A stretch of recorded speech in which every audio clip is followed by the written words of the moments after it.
There is a devil. The greatest lie he ever told you that you believed is that not everything revolves around you. Let me ask you a question. Who's at the center of your experience? Because if it's not you, then who or what is it? And how much power do they have over your experience? When our worlds revolve around something or someone else, we really outsource our power to that thing.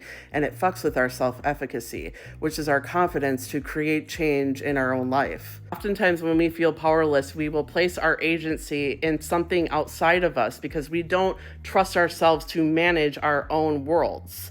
That can also look like empathy. Because empaths are so good at feeling energies outside of themselves, they can suss out a place to place their agency that feels safe. Now imagine a narcissist comes into contact with an empath and is like, hey, you don't want to be the center of your world? Guess what?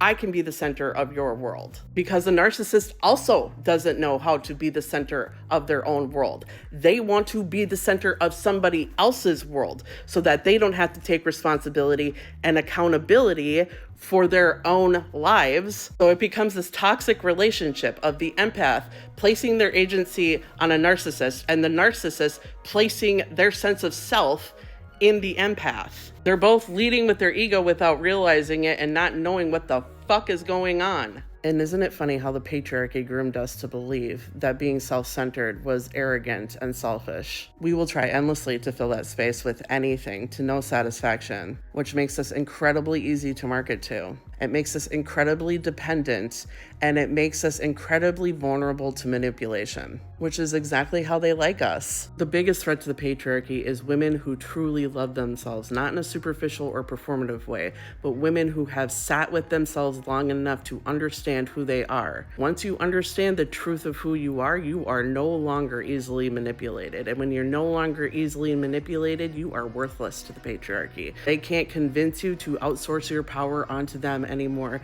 because you understand the truth of yourself. You are a sovereign creator with the ability to create worlds. You are the sun, and everything revolves around you. That doesn't mean that you don't take into consideration the things outside of you. What it means is that you are centered in yourself and you realize that there is no separation between the things inside of you and the things outside of you. But you're not giving your authority, your authorship to the things outside of you to tell you who you are. Nobody can sell you that. Nobody can do the work for you. Nobody can tell you who you are. This is you discovering who you are. This is your relationship with yourself. And when you become your partner in life, then every relationship that you have becomes so much more healthy because you are not dependent on the other to fill you with anything because you are self-fulfilled. You are a self-generating being, like the sun. So stop letting the devil convince you that being the center of your own world is somehow egotistical, wrong, and arrogant. The only way that it's egotistical is if you are not turning that observation back on yourself. Centering yourself in yourself requires you to know who the fuck you are. Who are you centering in yourself? And that requires self-inquiry. And if you are practicing self-inquiry, that's coming from a place of curiosity and not ego. It requires you to be fucking brutally honest with yourself, even when it's painful, even when it's uncomfortable, and especially when it's inconvenient. Love you. Drink some water. Bye.